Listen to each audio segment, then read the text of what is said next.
ఇంకా నీకు అర్థం కాలేదా? మిమ్మల్ని నేను కిడ్నాప్ చేశాను. ఇక నుంచి మేము దయచేస్తే నేను బయటికి వెళ్ళి అన్యాయం. రాత్రి నా దగ్గరకు నా అభిమానులు అంటూ వచ్చి మొత్తం మంది వాసన చూపించి నన్ను కిడ్నాప్ చేస్తారా? తప్పలేదు కుమార్, తప్పలేదు. నిన్ను అడ్డు పెట్టుకొని మేము పనులు సాధించాలి. అందుకే తెలివిగా కిడ్నాప్ చేశాం. నన్ను మీ దగ్గర ఎన్నో ఉంచుకుంటారు. మా పని పూర్తయ్యేంత వరకు. అంటే వదిలిపెట్టవా? నీ ప్రాణానికి ఏం ప్రమాదం లేదు.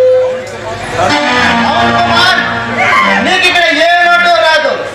అందాలతో మత్తులతో నీకు ఆనందంగా అందిస్తుంది. మీకేమైనా మర్చిపోయిందా? నేను వెళ్ళకపోతే చూడు ఇంట్లో ఆగిపోతాయి. నష్టం వస్తుంది. ఆ సంగతి మాకు తెలుసు. మరి మాకు వచ్చే నష్టం ఎవరు తీరుస్తారు? కష్టమైనా నష్టమైనా నువ్వు మాకు బందీగా ఉండాల్సిందే, లేక చేసేదేమీ లేదు. ఎవరు నువ్వు? నన్ను కిడ్నాప్ చేయాలని దిక్కుమాలంతా నీకెందుకు వచ్చింది?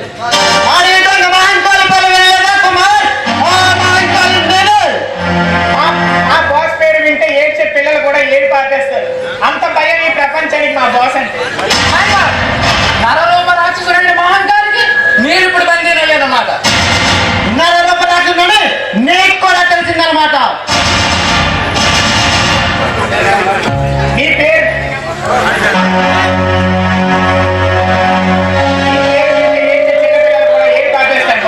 అంత భయం మీరంటే ఈ ప్రపంచానికి. కానీ నన్ను అడ్డం పెట్టుకొని నువ్వేం సాధించాలనుకుంటున్నావు? నీకెంత కావాలో చెప్పు.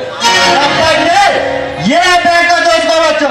నిన్నెందుకు కుమార్ కిడ్నాప్ చేస్తాను అన్నట్టు ఆ ఏనుగుదంతా లోడింగ్ పూర్తయింది బాస్. నువ్వు వెళ్ళి 4 గంటలకు పట్టుకున్నా మన చెప్పడానికి అప్పగించరా? Okay boss. కాదు, ఎన్నాళ్ళు నువ్వు ఎన్ని నేరాలు ఘోరాలు చేసినా ప్రభుత్వం చూసి చూడనట్టు వదిలేసింది. కానీ ఇప్పుడు నువ్వు నన్ను నిర్బంధించి చాలా పెద్ద నేరం చేస్తావు. ఏమి లేదు, నన్ను వదిలేదు. పగడ్బందీగా ప్రాణం వేసి తెలివిగా బంధించా. అంత తెలివిగా వదిలేయడానిక? కోరి కోరి కష్టాలు కొని తెచ్చుకుంటున్నావు. కానీ నీ గురించే కాదు మొదలై ఉంటుంది. ఆట మొదలైందని మధ్యలో వదిలేస్తాను అనుకున్నావా మిస్టర్ కుమార్? కానీ నీకేం కావాలో చెప్పు. ప్రభుత్వంతో మాట్లాడి నీ కోరిక నేను తీరేలా చేస్తాను. మాట్లాడలేదు కుమార్, ప్రభుత్వంతో నేను ఒకేగా తెలుసుకుంటా.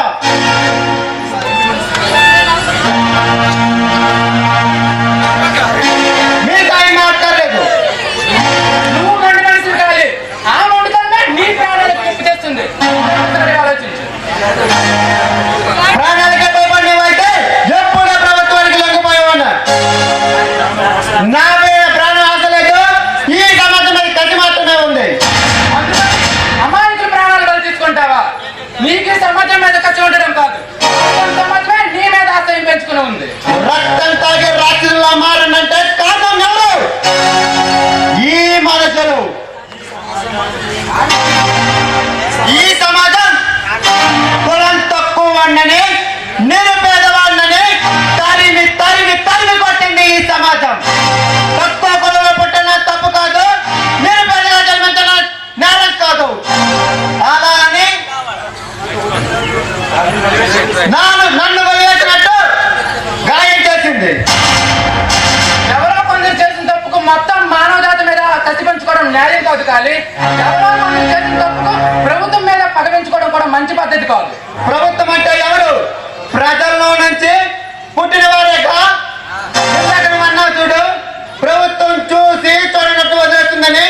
ఎందుకో తెలుసా? నేనిచ్చే డబ్బు కోసం నన్ను వదిలేస్తుంది. నెల నెల నేను పంపుతున్న మంత్రులకు కానుకల కోసం వదిలేస్తుంది. అవినీతి పరులు ప్రజల్లో ఉండొచ్చు, మరి కొందరు ప్రభుత్వంలో ఉండొచ్చు. చెప్పగలవా నువ్వు నిజాయితీ పరుడు అని? చెప్పలేను కుమార్, ఎందుకంటే నేను నిజాయితీ పనులు కాదు కాబట్టి. అలా అని నా అభిమతం కాదు. నిన్ను నొప్పించడం నాకు ఇష్టం లేదు. నువ్వు హాయిగా